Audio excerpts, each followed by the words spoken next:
我刚才开了一下冰箱门，上面的那个陶瓷的牡丹就掉下来，摔了个粉碎。你说说这咋弄？我也不知道咋回事，我就开了一下冰箱门，它就掉下来了，摔了个粉碎。这个东西差不多1000块钱呢。这是一个工艺品，这全部都是陶瓷的，这个花瓣儿。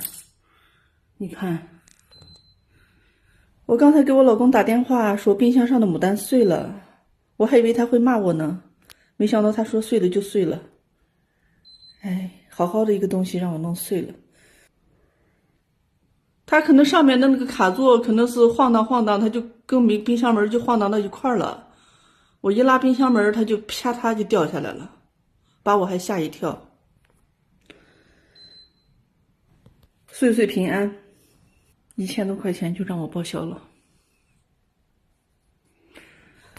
本来这个工艺牡丹一直都放在这里的，放在这个桌子上的，结果让我老公给拿到那个冰箱上面去了。你说你不拿到那边去还摔不了。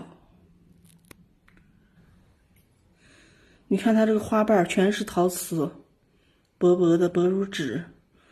它这是一个工艺品，上千块钱呢，就让我给弄碎了。你说说，我也不知道它怎么会掉下来。家里就这么一个主柜摆件儿，还让我摔得粉碎。